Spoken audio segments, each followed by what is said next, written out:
Hello everyone, welcome to A1 Academy. Today we will discuss about chapter 2 Origin of the Earth and Interior of the Earth. आज इस session में पृथ्वी की उत्पत्ति और पृथ्वी के आंतरिक भाग से संबंधित कुछ एमसीक्यू प्रश्न को हल करेंगे। ये वीडियो आपके एग्जाम के लिए बहुत हेल्पफुल हो सकते हैं, इसलिए बिना स्किप किए हुए इस वीडियो को कंप्लीट देखें। तो आइए सबसे पहला नंबर सवाल देखते हैं इस वीडियो का। हमारा पहला नंबर सवाल है कि पृथ्वी की उत्पत्ति से संबंधित वायव्य राशि परिकल्पना का प्रतिपादन किया है। Gases mass hypothesis pertaining to the origin of the earth is propounded by, यहां पर बोला जा रहा है कि वायव्य राशि पृथ्वी से संबंधित बहुत सारी ऐसे फिलोसफर आए हैं जो अपने अपना मत दिया है, अपना सोच दिया है कि पृथ्वी की उत्पत्ति कैसे हुई है। तो उसी तरीके से इसमें से बहुत सारे ऐसे साइंटिस्ट है, बहुत सारे ऐसे फिलोसफर आए हैं जिन्होंने हाइपोथेसिस दिया है। तो यहाँ पे बोला वायव्य का मतलब गैस से राशि परिकल्पना या गैसेस मास हाइपोथेसिस किसने दिया है? तो ऑप्शन नंबर है काउंट दी बफन द्वारा, ऑप्शन नंबर बी है कांट द्वारा, ऑप्शन नंबर सी है चैम्बरलिन द्वारा, ऑप्शन नंबर डी है लाप्लास द्वारा। तो हमारा प्रॉपर जवाब होगा ऑप्शन नंबर बी कांट द्वारा। कांट ने ही जो हाइपोथेसिस दिया था पृथ्वी की उत्पत्ति से रिलेटेड, वो उनका बेस, उनका आधार था गैस। तो गैसेस हाइपोथेसिस किसने दिया था? तो कांट ने दिया था। दूसरा नंबर सवाल देखते हैं हम लोग, फटाक सा क्विक देखते हैं हम लोग। पृथ्वी की उत्पत्ति के संबंध में द्वैतारक परिकल्पना प्रस्तुत की गई है। Binary star hypothesis pertaining to the origin of the earth is put forwarded by, मतलब यहाँ पे ये बोल रहे हैं हम लोग को, जैसे पढ़े हैं कि पृथ्वी की उत्पत्ति से रिलेटेड बहुत सारे फिलोसफर आए हैं और अलग अलग अपने हाइपोथेसिस दिया, अपना अपना सोच दिया है। उस तरीके से कांट ने भी दिया था गैसेस हाइपोथेसिस, बहुत सारे और भी हैं। तो यहाँ पे बोलना ये चाह रहे हैं कि पृथ्वी की उत्पत्ति से संबंधित रिलेटेड कौन ऐसे फिलोसफर थे जिन्होंने द्वे का मतलब होता है दो, तारक का मतलब होता है तारा, मतलब किस फिलोसफर ने कहा है कि पृथ्वी की उत्पत्ति दो तारे से हुई है, बाइनरी स्टार से हुई है? किन्होंने कहा था? तो ऑप्शन नंबर है कुपर द्वारा, ऑप्शन नंबर बी है रसेल द्वारा, ऑप्शन नंबर सी है ऑयल द्वारा, ऑप्शन नंबर डी है वेगनर द्वारा। तो हमारा प्रॉपर जवाब होगा ऑप्शन नंबर बी रसेल द्वारा। इन्होंने कहा था कि पृथ्वी की उत्पत्ति जो है वो दो तारे से हुई है, मतलब द्वैतारक परिकल्पना बाइनरी स्टार हाइपोथेसिस किसने दिया है? रसेल के द्वारा दिया गया है। तो नेक्स्ट सवाल की तरफ आगे हम लोग बढ़ते हैं। लिखा हुआ है सीमा की गहराई क्या है? सीमा की गहराई है द थिकनेस ऑफ सीमा। सीमा हम लोग को पता है क्या है? हम लोग मालूम है कि पृथ्वी के आंतरिक भाग को तीन भागों में बांटा गया है। एक को बोलते हैं क्रस्ट, उसके नीचे वाले को मेंटल बोलते हैं, उसके सबसे नीचे वाले सबसे आंतरिक भाग को हम लोग कोर बोलते हैं। तो जो ये मेंटल जो सेकंड वाला पार्ट है, जमीन के आंतरिक भाग का जो सेकंड वाला पार्ट है, वो दो चीज से मिलकर बना है, दो तत्वों से मिलकर बना है। एक सिलिकॉन से मिलकर बना है और एक मैग्नीशियम से मिलकर बना है। तो सिलिकॉन का SI, मैग्नीशियम का M है, मिलाकर क्या बनता है? सीमा। तो इसका मतलब जो मेंटल है उसको ही हम लोग सीमा बोलते हैं। तो यहाँ पे सवाल है कि सीमा का थिकनेस कितना है? 1000 से 2000 किलोमीटर। ऑप्शन नंबर है 500 से 1000 किलोमीटर, ऑप्शन नंबर से 2000 से 3000 किलोमीटर, ऑप्शन नंबर डी है 1500 से 2500 किलोमीटर। हमारा प्रॉपर जवाब होगा ऑप्शन नंबर बी 500 से 1000 किलोमीटर। नेक्स्ट सवाल की तरफ आगे बढ़ते हैं। बिग बैंग थ्योरी किस वर्ष सत्यापित हुआ है? मतलब किस वर्ष, in which year was the big bang theory validated? हम लोग को पता है कि बहुत सारे लोगों ने आकर के अपना अपना हाइपोथेसिस दिया है पृथ्वी की उत्पत्ति से रिलेटेड, मगर सबसे वैलिड, सबसे अभी तक का सबसे ज्यादा मान्य जो है वो थ्योरी है बिग बैंग थ्योरी। तो बिग बैंग थ्योरी 1920 में लेमैट्रे ने दिया था, मगर उसको वैलिडेशन कब मिला कि ये सच बात है, मतलब ये फैक्चुअल बात है, ये थ्योरी सच में सही है। उसको सत्यापित, उसको वैलिडेशन कब मिला था? ऑप्शन नंबर है 1904 में, ऑप्शन नंबर बी 1937 में, ऑप्शन नंबर सी 1950 में, ऑप्शन नंबर डी 1972 में। तो हमारा जवाब होगा, प्रॉपर जवाब होगा कि ऑप्शन नंबर सी 1950 में बिग बैंग थ्योरी को वैलिडेशन मिला था। नेक्स्ट सवाल की तरफ बढ़ते हैं। ब्रह्मांड निरंतर विस्तारित हो रहा है, यह कथन पृथ्वी की उत्पत्ति के किस सिद्धांत से संबंधित है? ब्रह्मांड मतलब हमारा गैलेक्सी। क्वेश्चन पढ़ लेते हैं। The universe is continuously expanding. This statement is related to which theory of the origin of the earth? मतलब हमारा ब्रह्मांड, हमारा गैलेक्सी अभी और दिन पर दिन एक्सटेंड होते जा रहा है, तो इसकी थ्योरी के बिना पर बोला जाता है? ऑप्शन नंबर है महाविस्फोट सिद्धांत, जिसको बिग बैंग थ्योरी बोलते हैं। ऑप्शन नंबर बी है वायव्य राशि, जिसको गैसेस मास हाइपोथेसिस बोलते हैं। Option number A, option number C जो है वो ए और बी दोनों, both A and B. Option number D है इनमें से कोई नहीं। तो हमारा प्रॉपर जवाब होगा ऑप्शन नंबर ए महाविस्फोट सिद्धांत, big bang theory. Big bang theory के हिसाब से हमारा ब्रह्मांड, हमारा गैलेक्सी अभी और धीरे धीरे करके एक्सटेंड हो रहा है। नेक्स्ट सवाल की तरफ हम लोग आगे बढ़ते हैं। हमारा नेक्स्ट सवाल है कि कांट की पृथ्वी की उत्पत्ति की परिकल्पना आधारित है। Kant's hypothesis of the origin of the earth is based on वायव्य राशि मतलब गैसेस मासेस से, बी निहारिका से, ऑप्शन नंबर सी प्लैनेट से, ग्रह से, ऑप्शन नंबर डी किसी पर भी नहीं, नन ऑफ दिस। तो हम लोग को अभी सबसे पहला नंबर सवाल था ना, तो उसी का जवाब फिर से आया है, तो हम लोग का इसलिए हम लोग का जवाब क्या होना चाहिए, हम लोग आप लोग को सबको पता है, तो इसका प्रॉपर जवाब होगा ऑप्शन नंबर ए वायव्य राशि गैसेस मास। चलिए नेक्स्ट सवाल, किसने पृथ्वी की उत्पत्ति की निहारिका परिकल्पना प्रस्तुत की थी? Who put forward the nebular hypothesis of the origin of the अर्थ। तो सबसे पहले जो गैसेस हाइपोथेसिस के बारे में जिसने बताया था ना, कांट ने, उन्होंने ही सबसे पहले नेबुला के बारे में, निहारिका के बारे में बताया था। तो हमारा आंसर, हमारा ऑप्शन देख लेते पहले। ऑप्शन नंबर है कांट, ऑप्शन नंबर बी है लैपलास, ऑप्शन नंबर सी है James Jeans, option number D है चैम्बरलिन एंड मोल्टन। तो हमारा प्रॉपर जवाब क्या होगा? ऑप्शन नंबर है कांट, ऑप्शन नंबर बी है लैपलास, ऑप्शन नंबर सी है जीन्स, ऑप्शन नंबर डी है चैम्बरलिन एंड मोल्टन। तो हमारा प्रॉपर जवाब होगा option number A Kant. Kant ने ही नेबुलर हाइपोथेसिस, निहारिका परिकल्पना सबसे पहले प्रस्तुत किया था, उसके बाद लाप्लास ने किया था। लाप्लास का ही है जवाब, मगर सबसे पहले किसने किया था भाई? तो सबसे पहले कांट ने किया था, उसके बाद लाप्लास ने। तो हमारा प्रॉपर जवाब होगा कांट। चलिए नेक्स्ट सवाल, नेक्स्ट की तरफ बढ़ते हैं हम लोग। किसने कहा है कि मुझे पदार्थ दो, मैं पृथ्वी की उत्पत्ति कर दिखलाऊंगा? Who said give me matter, I will show you how to make the world out of it? Option number है Kant, option number Laplace, option number C है जीन्स, ऑप्शन नंबर कोई नहीं। तो इसमें से सबसे जो फिलोसोफर है, इसमें से एक फिलोसोफर है जिन्होंने कहा था कि मुझे मैटर, मुझे पदार्थ दो, मैं पृथ्वी की उत्पत्ति कर दिखाऊंगा। तो उसमें से कौन है? तो ऑप्शन नंबर ए है कांट। नेक्स्ट, ब्रह्मांड की उत्पत्ति, गैलेक्सी का जो उत्पत्ति है, पुस्तक का प्रतिपादन किसके द्वारा किया गया है? The book origin of the universe was published by रोजगन कांट, ऑप्शन नंबर बी है Hoyle and Lyttleton, option number C है हमारा अल्फिन, और इनमें से ऑप्शन नंबर डी है इनमें से कोई नहीं। तो हमारा प्रॉपर जवाब होगा बोरो। एक फिलोसोफर है जिनका नाम है बोरो, उनका यहाँ पे ऑप्शन में नहीं दिया हुआ, इसका मतलब होगा इनमें से कोई नहीं, नन ऑफ द एबव। चले नेक्स्ट सवाल की तरफ आगे बढ़ते हैं हम लोग। सीमा का औसत घनत्व क्या है? सीमा हम लोगों ने पढ़ा है ना, सीमा किसको कहते हैं? मेल्टल जो बना है वो किसी से बना है, वो हम लोग को मालूम पता है, उसी को सीमा कहते हैं। हम लोग को मालूम है जमीन से जैसे जैसे नीचे की तरफ जाएंगे, जमीन से जैसे जैसे गहराई की तरफ जाएंगे, हम लोगों का जो घनत्व है, टेम्परेचर है, घनत्व है, दबाव है, वो क्या होता है? बढ़ता जाता है। इसका मतलब जैसे जैसे हम लोग, इसका मतलब क्रस्ट का जितना घनत्व होगा उससे ज्यादा मेल्टल का होगा और उससे भी ज्यादा कोर का होगा। तो यहाँ पे सवाल है सीमा का घनत्व कितना है? तो ऑप्शन नंबर ए है 11, ऑप्शन नंबर बी है 6, ऑप्शन नंबर सी है 2.9, ऑप्शन नंबर डी है 2.9 से 4.7। तो हमारा प्रॉपर जवाब होगा ऑप्शन नंबर डी 2.9 से 4.7। ठीक है, इसका नेक्स्ट सवाल की तरफ बढ़ते हैं हम लोग। सबसे पहले 1920 में महाविस्फोट सिद्धांत का विचार किसने प्रस्तुत किया था? Who first proposed the big bang theory in 1920? मैंने कहा था ना कि बिग बैंग थ्योरी कब हुआ था? 1920। तो सबसे पहले उन्होंने किसने दिया था? सबसे पहला नाम है ऑप्शन नंबर है चैम्बरलिन, ऑप्शन नंबर बी है लेमैत्रे, ऑप्शन नंबर सी है रसेल, ऑप्शन नंबर डी है रासगन। तो हमारा प्रॉपर जवाब होगा ऑप्शन नंबर बी, लेमैत्रे ने महाविस्फोट मतलब बिग बैंग थ्योरी के बारे में 1920 में बताया था, और सत्यापित कब हुआ था? 1950 को। चलो नेक्स्ट सवाल। आद्य पदार्थ में कौन सी विशेषताएं नहीं थी? Which of the following characteristics was not present in the primordial matter? Option number है कठोर, ऑप्शन नंबर बी है ठंडा, ऑप्शन नंबर ए है गतिहीन, ऑप्शन नंबर है डी बहुत तीव्र, वेरी फास्ट। तो हम लोग को पता है कि आद्य पदार्थ primordial मैटर जो है ऑप्शन नंबर ए होगा कठोर, वो हार्ड नहीं था, बाकी सब हार्ड नहीं था।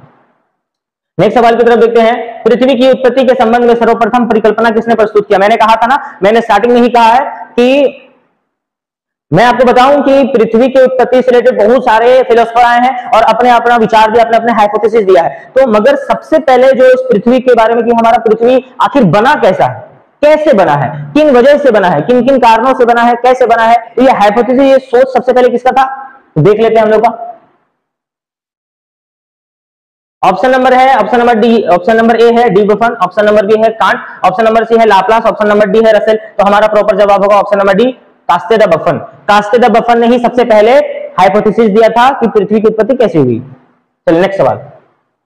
नीफे का व्यास क्या है? नीफे किसको बोलते हैं? जो पृथ्वी का सबसे आखिरी, सबसे निचला, सबसे आंतरिक भाग जिसको हम लोग कोर बोलते हैं। कोर किस चीज का बना होता है? कोर निकेल और लोहा का बना होता है। तो लोहा का Na और फ्यूरियम का Fe दोनों को मिलाते हैं तो हम लोग क्या बनता है? नीफे। मतलब कोर को ही नीफे कहते हैं। The diameter of Nife is, option number A है 6880 kilometre, option number B 5000 kilometre, option number C है 3000 किलोमीटर, ऑप्शन नंबर डी है 2500 किलोमीटर। तो हमारा प्रॉपर जवाब है ऑप्शन नंबर ए 6880 किलोमीटर। 6880 किलोमीटर नीचे का व्यास है, डायमीटर है। चले नेक्स्ट सवाल, नेक्स्ट क्वेश्चन है हमारा, पृथ्वी या ब्रह्मांड की उत्पत्ति से संबंधित इनमें से कौन सा परिकल्पना ठीक ढंग से मेल खाता है? क्या हो गया यार इसको,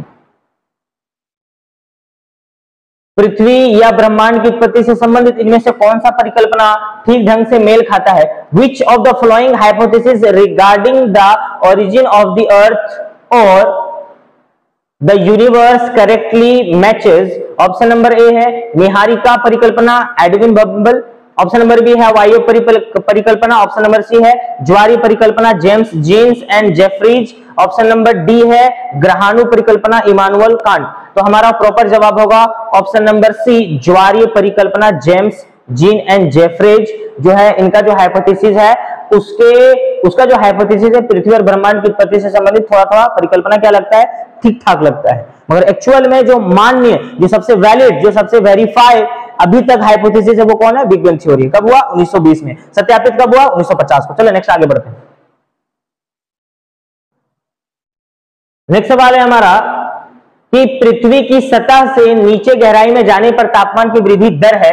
the rate of increase of temperature from the surface of the earth downward is, option number है 5 डिग्री सी प्रति किलोमीटर। ऑप्शन नंबर बी है 3 डिग्री सी प्रति किलोमीटर। ऑप्शन नंबर सी है 2 डिग्री सी प्रति किलोमीटर। ऑप्शन नंबर डी है 8 degree C प्रति kilometre. तो हमारा प्रॉपर जवाब होगा option number B, 3 degree C प्रति किलोमीटर। जमीन के जैसे जैसे सरफेस से जैसे जैसे नीचे की तरफ जाते हैं टेम्परेचर बढ़ता जाएगा, जैसे जैसे नीचे की तरफ जाएंगे, जैसे जैसे हम लोग नीचे की तरफ जाएंगे मतलब गहराई में जाएंगे टेम्परेचर बढ़ता जाता है।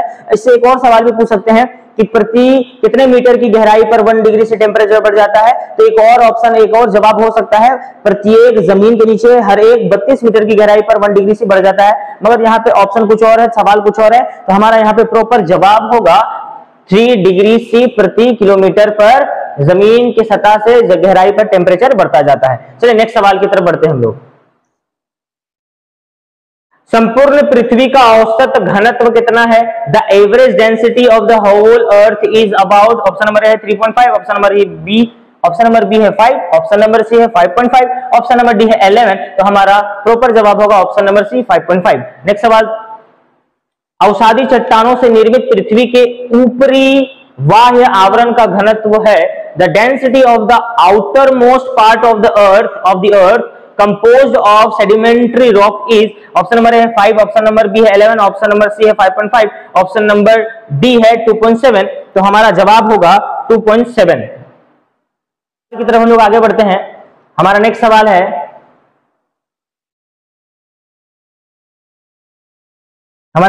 है, कि गुरुत्वाकर्षण कहां अधिक होता है? Where is the maximum gravitational force found? हम लोगों को पता है, ज्योग्राफी हम लोग पढ़ रहे हैं तो हम लोग को पता ही है कि ग्रेविटेशनल मतलब गुरुत्वाकर्षण शक्ति कहां पे ज्यादा होता है। ऑप्शन नंबर ए है ध्रुव पर, in poles. Option number B कर्क रेखा पर, in tropic of cancer. Option number C भूमध्य रेखा में, in equator. Option number D मकर रेखा में, इन ट्रॉपिक ऑफ कैप्रिकॉर्न में। तो हमारा जवाब है ऑप्शन नंबर ए, ध्रुवों पर सबसे ज्यादा होता है। इन पोल्स, ध्रुवों पर सबसे ज्यादा गुरुत्वाकर्षण शक्ति होता है। अब भूमध्य रेखा पर, पृथ्वी के मिडिल में, पृथ्वी के एकदम बीचों बीच मतलब भूमध्य रेखा, इक्वेटर खते अस्तुआ पे सबसे कम जो है वो गुरुत्वाकर्षण पाया जाता है। चलिए नेक्स्ट सवाल की तरफ आगे बढ़ते हैं हम लोग। लिखा हुआ है कि पृथ्वी के अंतरतम कोर, जिसको पृथ्वी के सबसे आंतरिक भाग, सबसे निचला भाग जो है जिसको हम लोग कोर कहते हैं, पृथ्वी के अंतरतम मतलब कोर का घनत्व है लगभग। अब एक बात बताएं कि हम लोग अभी ने हम लोग पढ़ा है ना कि अगर हम जमीन से जैसे जैसे गहराई की तरफ जाते हैं 3 चीज बढ़ते जाएगा, टेम्परेचर बढ़ते जाएगा, दबाव बढ़ते जाएगा, घनत्व भी बढ़ता जाएगा। तो जो कोर है उसका जो कोर है जो सबसे नीचे है उसका घनत्व सबसे ज्यादा ही होगा। तो ऑप्शन नंबर ए है 11, ऑप्शन नंबर बी है 2.7, ऑप्शन नंबर सी है 6, ऑप्शन नंबर डी है 8। तो हमारा प्रॉपर जवाब होगा 11, ऑप्शन नंबर ए, कोर का डेंसिटी 11 है। नेक्स्ट, निम्नलिखित में से कौन भूगर्भ की जानकारी का प्रत्यक्ष साधन है? Which of the following is a direct source to provide knowledge about the interior of the earth? Option number A है भूकंपीय लहरें, seismic waves. Option number B है गुरुत्वाकर्षण बल, gravitational force. Option number C है ज्वालामुखी, वोल्केनिसिटी। ऑप्शन नंबर डी है भूकंप, पृथ्वी का चुंबकत्व, मैग्नेटिक फोर्स ऑफ द अर्थ। हमारा प्रॉपर जवाब होगा ऑप्शन नंबर सी, ज्वालामुखी, वोल्केनिसिटी। नेक्स्ट, नेक्स्ट सवाल है, किस वैज्ञानिक ने सर्वप्रथम मतलब सबसे पहले भूकंपीय लहरों का उपयोग पृथ्वी के आंतरिक भाग को जानने के लिए किया है? Who first used seismic waves to study the interior of the earth? कौन है भाई? तो option number A Wagner, option number B है E Suess, option number C है मोहरोविसिस, ऑप्शन नंबर डी है गुटेनबर्ग। हमारा प्रॉपर जवाब होगा option number B E Suess. Next सवाल, निम्नलिखित में से कौन सी भूकंपीय लहरें अनुदैर्घ्य होती है? Which of the following seismic wave are longitudinal? हम लोगों को पता है यह भूकंप से रिलेटेड सवाल है। आइए, ये जो सवाल है ये भूकंप से रिलेटेड है और हम लोग को मालूम है कि जब भूकंप एक वेब के जरिए से ओरिजिन होती है, हमारा जो भूकंप है वो एक वेब के जरिए से ओरिजिन होती है, उसमें 3 वेब निकलती है, P web, primary web, S wave, secondary web, और जो थर्ड वेब है जिसको हम लोग एल वेब, लव वेब बोलते हैं। 3 वेब निकलती है और जो पहला वेब है ना, प्राइमरी वेब, जो सबसे पहले जमीन पे पहुंचता है, उसको हम लोग अनुदैर्घ्य तरंग भी बोलते हैं, लॉन्गिट्यूडिनल वेब भी बोलते हैं। तो इसके लिए इसमें जवाब क्या हो सकता है? तो पहले सवाल देख, इसका जवाब क्या हो सकता है, पहले ऑप्शन देख लेते हैं। ऑप्शन नंबर ए है पी वेब, जिसको प्राइमरी वेब बोलते हैं या प्राथमिक तरंग बोलते हैं। Option number B S wave, secondary wave. Option number C है एल वेब, जिसको लव वेब बोलते हैं। ऑप्शन नंबर डी है इनमें से कोई नन ऑफ दिस। तो हमारा प्रॉपर जवाब होगा option number A, P web को हम लोग लॉन्गिट्यूडिनल वेब्स या अनुदैर्घ्य तरंग बोलते हैं। चलिए नेक्स्ट बढ़ते हैं। निम्नलिखित में से कौन सी भूकंपीय लहरें ठोस, तरल, गैस तीनों माध्यम से होकर गुजर सकती है? Which of the following seismic waves can travel through all 3 mediums, solid, liquid and gas? तो अगर हम लोग बोले भूकंप जो है वो एक वेब के जरिए से फैलता है, एक वेब के जरिए से आगे बढ़ता है, पी वेब, एस वेब और एल वेब के जरिए से। पी वेब जो है वो सबसे पहले पहुंचता है और एल वेब जो है, थर्ड वाला जो एल वेब है, वो सबसे आखिर में पहुंचता है। पी वेब सबसे पहले पहुंच करके सबसे पहले पहुंचता है, सबसे कम तबाही मचाता है। एल वेब जो है वो लास्ट में पहुंचता है, सबसे ज्यादा तबाही मचाता है। तो यहाँ पे सवाल क्या है? यहाँ पे सवाल ये है कि उनमें से जो 3 वेब है ना, P web, S web, L web, इन तीनों में से कौन ऐसे वेब हैं जो अगर रास्ते में जब वो जमीन के नीचे से जो ऊपर की तरफ आते हैं तो उसको जमीन में चट्टाने भी मिलती होगी, उसे पानी भी, अंडर ग्राउंड वाटर भी मिलते होंगे, उसको गैस भी मिलता होगा। तो कौन से उसमें वेब हैं जो वो तीनों को पार करते हुए ऊपर की ओर आते हैं? तो हमारा जवाब होगा ऑप्शन नंबर ए है P waves, option number B है पी तथा L S P, option number B है पी तथा एल लहरें, मतलब P and L waves. Option number C है एस लहरें, S waves. Option number D है इनमें से कोई नहीं। तो याद रखेंगे कि option number A P waves जो है, जो सबसे पहले पहुंचता है, वो तीनों मीडियम से होकर पास हो सकता है, मतलब ठोस से भी, द्रव्य से भी और गैस से भी होकर के वो ट्रेवल कर सकता है। ठीक है, चलो नेक्स्ट सवाल। नेक्स्ट सवाल है, किस वैज्ञानिक ने पृथ्वी के आंतरिक भाग की रासायनिक संरचना पर प्रकाश डाला है? Which scientist highlighted the chemical composition of the Earth's interior? Option number है जेफरीज, ऑप्शन नंबर बी है ईस्वेस, ऑप्शन नंबर सी है ए वेगनर, ऑप्शन नंबर डी है गुटेनबर्ग। तो हमारा प्रॉपर जवाब होगा ऑप्शन नंबर बी ईस्वेस। आगे बढ़ते हैं। मोह अंतराल या असंबद्धता पाया जाता है। मोह discontinuity is found in, option number है क्रस्ट एवं मेंटल के बीच, ऑप्शन नंबर बी क्रोड के भीतर इन कोर, ऑप्शन नंबर सी है मेंटल और क्रोड के बीच, ऑप्शन नंबर डी है भूकंप भूपृष्ठ के ऊपर। तो हम लोग को मालूम होना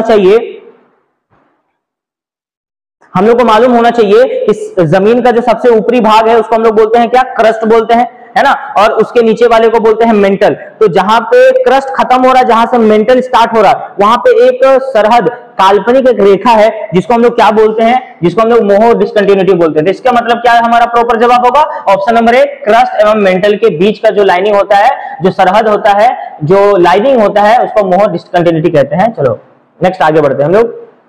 पृथ्वी की सबसे ऊपरी परत है, the outer most layer of the earth is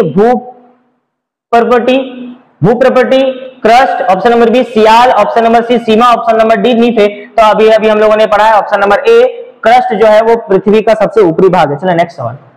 भू प्रॉपर्टी मतलब क्रस्ट की औसत मोटाई कितनी है?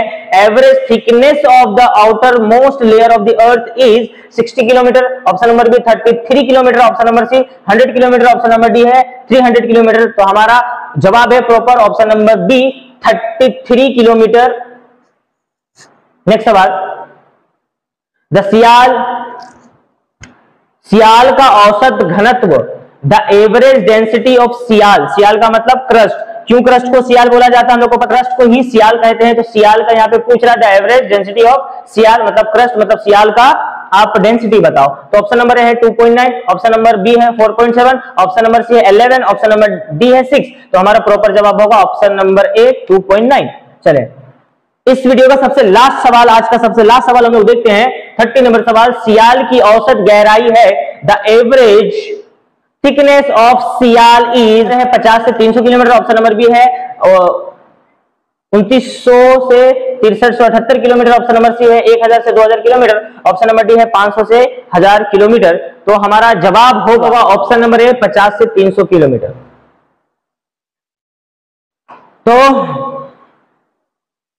तो आज के सेशन में बस इतना ही। नेक्स्ट वीडियो में हम लोग मिलते हैं और नेक्स्ट चैप्टर के साथ हम लोग मिलते हैं। तो तब तक के लिए थैंक यू, बेस्ट ऑफ